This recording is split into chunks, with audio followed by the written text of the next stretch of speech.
बोलिए सतगुरु महाराज की जय, सच्चे दरबार की जय। आज हम दिव्य ज्योति जागृति संस्थान की मासिक पत्रिका अखंड ज्ञान से साप्ताहिक सत्संग प्रस्तुत करते हैं और परम पावन श्री आशुतोष महाराज जी से प्रेरित हैं। आज का सत्संग जनवरी 2017 हिंदी अखंड ज्ञान से लिया गया है और आज का विषय है कृष्ण प्रेम की जुगाली। वह अपने होने से हमें इतना भर गया कि हमें उसका अभाव नहीं सालता। तारा मैया ने अर्जुन की ओर देखा। एक बार अपनी बाल भूमि छोड़ने के बाद कन्हैया ने फिर कभी उसे मुड़कर भी नहीं देखा। उसको प्रेम करने वाले उसे निर्मोही और छलिया भी कहते हैं। जिन्होंने भी उसे पूरा पाया है वह उसके अभाव को अनुभव नहीं करते। उन्हें कृष्ण अपने हृदय में विराजमान दिखता है। खुली और बंद आँखों से वह प्रतिपल कृष्ण दर्शन करते हैं। एक समय ऐसा था कि मेरी सुध-बुध बिसरी रहती थी और मैं काना काना ही बोलती रहती थी। मेरे जैसी दशा ना जाने कितने जनों की थी। अब मैं इतना जान गई हूँ कि हमारा कान्हा समझ से परे की चेतना है। उसे समझना असंभव है, पर प्रेम करना सबसे सरल। उसे प्रेम से बांधा जा सकता है। समझ से बांधने के प्रयास में समझने वाला ही बंधनों में जकड़ जाता है। तो मुझे क्या करना चाहिए? अर्जुन का स्वर बता रहा था कि उसे कृष्ण वियोग ने घेर लिया है। मैं ये अनुभव कर रहा हूँ माई कि अगर मैं तुम्हारे स्थान पर होता तो अपने प्रेम की शपथ देकर सदा कृष्ण के साथ रहने की हट करता। मुझे भी कान्हा ने द्वारका चलने को कहा था, पर मैंने उसे कह दिया था कि मैं यहीं रहूँगी अपने बाल कृष्ण के साथ। तू जा और अपने बाल रूप को यहीं छोड़ जा। तारा मैया के स्वर में अलौकिक प्रकाश था। वह आज भी हमारे साथ अपने बाल रूप में क्रीड़ा कर रहा है। हम आज भी उसे सशरीर अपने ही साथ पाती हैं।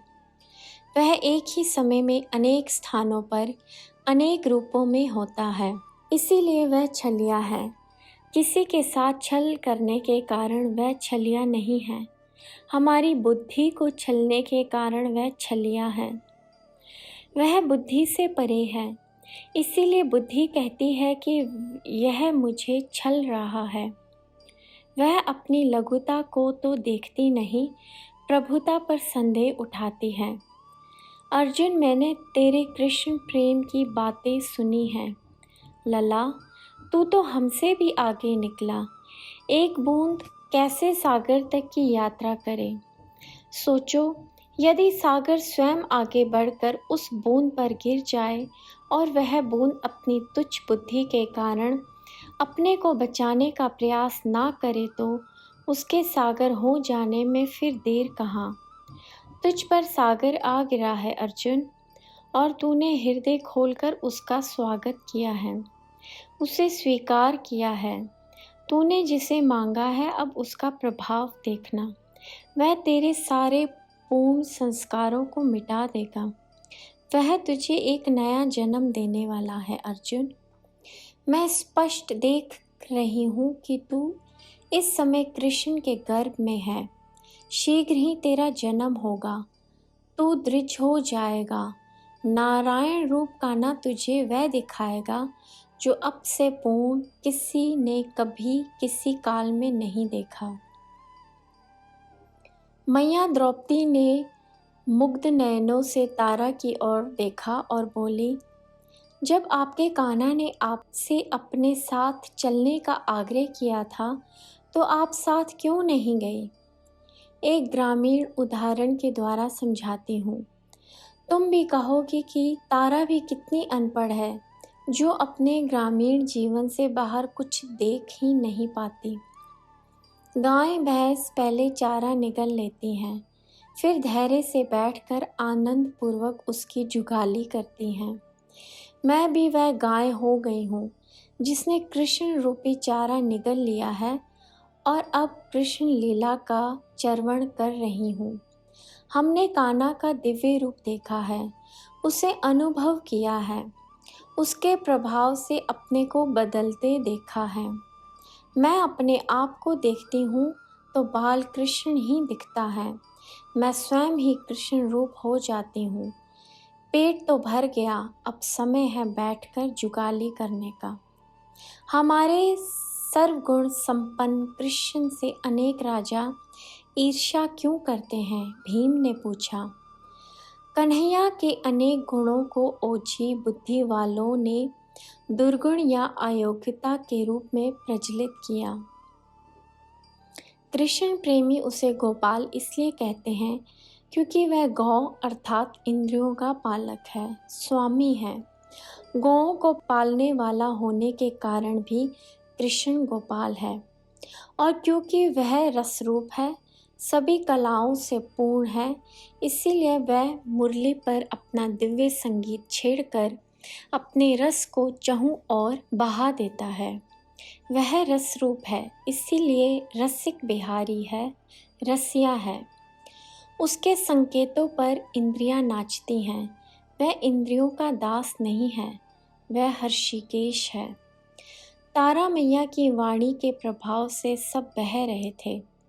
परमात्मा की विराट ऊर्जा जब किसी देहधारी में उतरकर उसे परमात्मा रूप कर देती है तो उसको देख पाने की क्षमता सभी के पास नहीं होती। उसकी अलौकिक सुगंध को अनुभव करने की योग्यता तो विरले ही पाते हैं।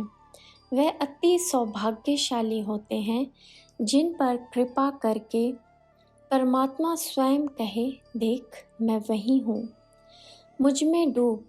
और उनसे बड़ा अभागा और मूढ़मती कोई नहीं जो परमात्मा द्वारा अपना परिचय दिए जाने के बाद भी संदेहग्रस्त होकर उसका तिरस्कार करते हैं। तारा मैया ने अपने स्वर के आवेश की तीव्रता को समझा और उसे कम करते हुए बोली, तो कृष्ण की प्रतिम दिव्यता से क्रुद्ध होकर उसके आलोचकों ने उसे साधारण घोषित करने के लिए गौओं को चराने वाला साधारण गोपाल और नटों के समान नुपुर बांधकर नाचने वाला मुरलीधर कहा। कभी कभी तो मुझे भी लगता है कि हमारा ये कृष्ण सारे संसार से अलग है। उनकी बातें मुझे समझ तो नहीं आती पर अच्छी लगती हैं, जैसे श्री कृष्ण के शैशव की पूतना वध घटना। एक बार जब यशोदा मैया ने पूछा कि मुंह खोल कर दिखा, तू क्या खा रहा है? और जब बाल कृष्ण ने मुख खोला तो उसमें यशोदा माता को ब्रह्मांड दिखाई दिया। जब उनको भारी उखल से बांधा तो वह उखल को ही लेकर चले गए। इस प्रकार की अनेक अति मानवीय घटनाएं हैं जो सुनने में तो बहुत आकर्षक लगती हैं, किंतु अनेक लोग इन्हें कपोल कल्पनाएं मानते हैं। किंतु माई, तुम तो इन बातों की साक्षी रही हो, तुम क्या कहती हो? भीम ने पूछा। एक बार की बात है, जब मैं छोटी थी तो ऐसी वर्षा हुई कि जिसमें आकाश से जल की बूंदों के साथ छोटी छोटी मछलियाँ और मेंढक भी बरसे। इस बारे में तुम क्या कहोगे? तारा मैया ने भीम की ओर देखा। यह असंभव है माई, मछली तो जल के अभाव में रह ही नहीं सकती। उसकी प्रकृति जल में तैरना है, ना कि आकाश में उड़ना। यही नियम मेंढक के लिए भी है। आपको बच्ची जानकर किसी ने कथा सुनाने के लिए भ्रमित कर दिया होगा। भीम ने जैसे तारा मैया की बात को वायु में उड़ा दिया। तुम बहुत सरल हो लल्ला। तारा मैया हंसी। तुमने मेरी बात को ध्यान से नहीं सुना। मैंने कहा था कि जब मैं छोटी थी तो ऐसी वर्षा हुई कि जिसमें आकाश से जल की बूंदों के साथ छोटी छोटी मछलियाँ और मेंढक भी बरसे। मैंने यह नहीं कहा कि जब मैं छोटी थी तो किसी ने मुझे कथा सुनाई थी। यह सब मेरे सामने घटा था। मैं उस विचित्र वर्षा की साक्षी रही हूँ। अब तुम क्या कहोगे? भीम को कुछ नहीं सूझा। उसने अकबका कर बारी बारी से सभी की ओर इस आशा से देखा कि हो सकता है कि कोई उसका पक्ष लेकर कुछ बोले, किंतु कोई कुछ नहीं बोला। इसी प्रकार कन्हैया की सारी बातें हैं, वह बातें हमारे सामने घटी। हमने उन्हें देखा और अनुभव किया। वह बातें हमारा अनुभव हैं और शेष संसार के लिए मात्र सूचनाएं हैं। केवल सुनी हुई बातें हमारे लिए हैं, वह आँखों देखी बातें। माई, क्या तुमने उन मछलियों और मेंढकों को स्वयं छूकर देखा था, अथवा ओलों को या किसी और वस्तु को अपने बालपन के कारण देखा? अभी तक तुम वहीं अटके पड़े हो। तारा मैया ने भीम की ओर बोलने नहीं दिया। उस समय मैं बालिका थी, किंतु इतनी बड़ी भी थी कि वास्तविकता और भ्रम का भेद कर लेती। मैंने उन्हें छूकर भी देखा था। बाद में बुहारियों से उनके शवों को इकट्ठा कर कूड़े में फेंका भी था। परिवेश में एक मौन छा गया। सब जैसे रतिमावत हो गए थे। इन बातों को घटे 60 वर्ष के लगभग का समय हुआ होगा। मेरी तरह अनेक लोग अभी जीवित हैं जो कि इस घटना के साक्षी हैं। फिर भी जिसने इस घटना को घटते नहीं देखा, उसने इस कपोल कल्पना मानकर या कहने वालों को झूठा समझकर किनारा कर लिया। पर कृष्ण के संबंध में घटी घटनाएं तो 30-40 वर्ष पुरानी ही हैं। फिर भी वह लोग जो कृष्ण की लीलाओं के साक्षी नहीं रहे, वह इन घटनाओं की दिव्यता को बचा ही नहीं पाते। भक्तों और प्रेमियों की बात अलग है। इन दोनों ही प्रकार के जीवों के लिए प्रमाणों का कोई मूल्य नहीं। सत्य कहूँ माई, तो आपकी यह वर्षा की विचित्रता हमें उस पर विश्वास करने नहीं दे रही, और आपकी दिव्यता हमें आपकी कथा पर अविश्वास करने नहीं दे रही।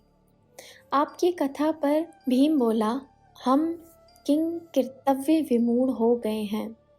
इसी कारण वह योगी जो दिव्य दर्शन करते हैं, प्राय किसी को उसका भेद कहते हैं नहीं। वह जानते हैं कि उनके वर्णन से संसार उतना आनंदित नहीं होगा जितना संशयग्रस्त और द्वंद्वग्रस्त हो जाएगा। यही बात है कि तुम्हारा अनुभव दूसरों का अनुभव अब तक नहीं बन सकता, जब तक कि वह स्वयं उसका अनुभव ना कर ले। इसीलिए बुद्धि से अधिक भाव जगत में रहो। भाव ही यात्रा कराता है। इस मार्ग का बुद्धि को कुछ नहीं पता, इसीलिए बुद्धि तो भटकाएगी। तो इस भटकी बुद्धि को रास्ता दिखाओ माई, और यह बताओ कि इस वर्षा से उत्पन्न हुए कीचड़ से हम स्वयं को कैसे स्वच्छ करें। सहदेव ने हाथ जोड़ दिए। मैंने एक दिन कन्हैया से कहा, क्यों रे, तू संसार भर की समस्याओं का समाधान करता डोलता है, मेरी एक विचित्र समस्या भी हल कर दे। तो मैंने मछली मेंढक वाली वर्षा की बात सुनाते हुए उससे पूछा कि इस संबंध में उसका क्या दृष्टिकोण है। क्या मैं असत्य बोल रही हूँ? तब क्या कहा कृष्ण ने। भीम अपनी उत्सुकता रोक नहीं पाया और शेष सजग हुए बिना रह नहीं पाए। सभी तारा मैया के निकट सरक आए। उनकी सारी चेतना उनके कानों पर आकर टिक गई। वह इस समय तारा मैया के द्वारा कहे जाने वाले एक भी शब्द से चूकना नहीं चाह रहे थे। कृष्ण ने मेरी बात सुनकर मेरा हाथ पकड़ा और आंगन में मुझे फिरकी की तरह घुमाने लगा। अपनी लीला करने के बाद वह मुस्कुरा कर बोला, मैया, अपने अनुभव से अधिक तू संसार के अज्ञान को मूल्य क्यों देती है? तेरे समक्ष एक घटना घटी, तूने उसका साक्षात्कार किया, उसका आनंद लिया या उससे विषाद, भय इत्यादि कोई अन्य भाव पाया? तू तो जानती है कि वह तेरे साथ घटा, तेरे समकालीन पात्रों के साथ घटा। बात यही पूरी हो गई। संसार से इसका प्रमाण पत्र क्या लेना? और तेरे अनुभव पर यदि अनुभवहीन संसार की मोहर लग भी गई तो वह 2 कौड़ी की। तू अपने लाखों के अनुभव पर कौड़ियों की मोहर लगवाने की चाह मत रख। सामान्यतः संसार संदेहों और तुच्छ गणनाओं पर टिका है। उनके बिसराने से तू अपनी हीरे को कंकड़ समझकर क्यों फेंकती है? मैंने उसे कहा कि इतनी रहस्यमयी बातें छोड़ और सबसे पहले मुझे ये बता कि तू इससे सत्य मानता है या नहीं। तब क्या कहा कृष्ण ने? भीम के नेत्र कौतूहल में फैल गए। कान्हा ने मेरी बात सुनकर कुछ पलों के लिए अपनी पलकें मूंदी और फिर धीरे से मुस्कुराते हुए अपनी पलकें खोली। ऐसा लगा जैसे वह अतीत में प्रवेश कर अभी अभी उस वर्षा का अनुभव करके लौटा हो।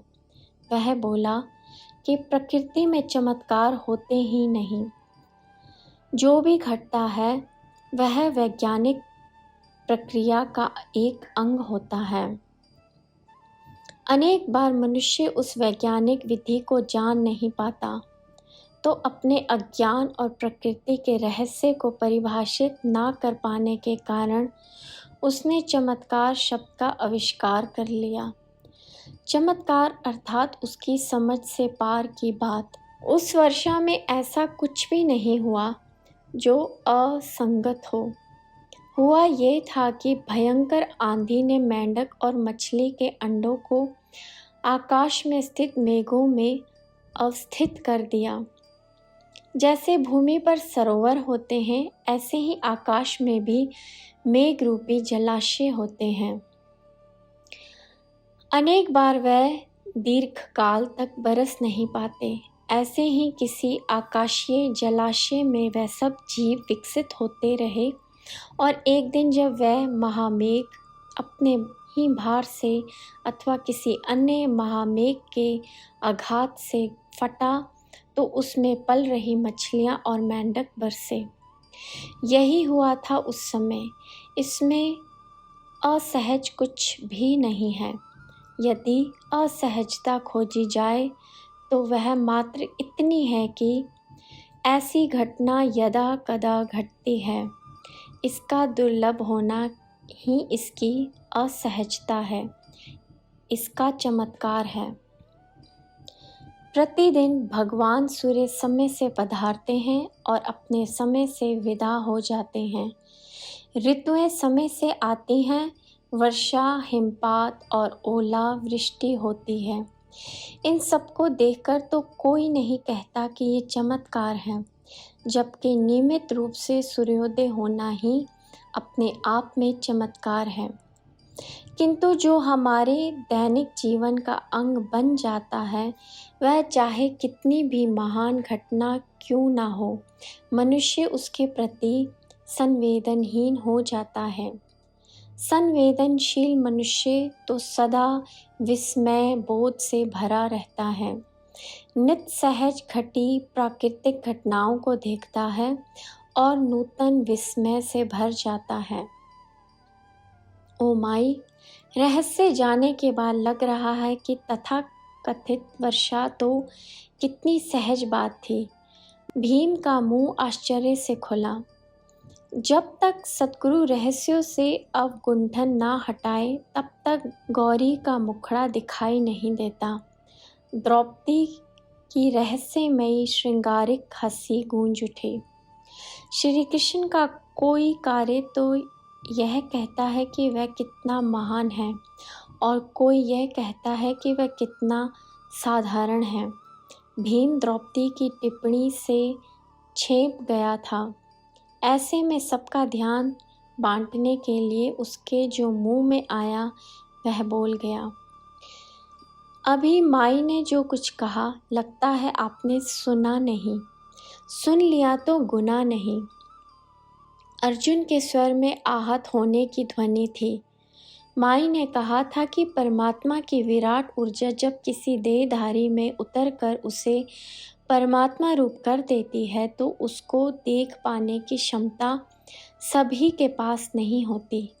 भ्राता भीम, मैं आपको परामर्श दूंगा कि आप अपनी स्थूल बुद्धि के स्थान पर श्री कृष्ण को हृदय से समझने का प्रयास कीजिए। आप हृदय की भाषा सीखिए, वह आपके सभी संशयों का निवारण कर देगी। मैंने अनेक बार बुद्धि से सखा कृष्ण की गहराई नापने का प्रयास किया।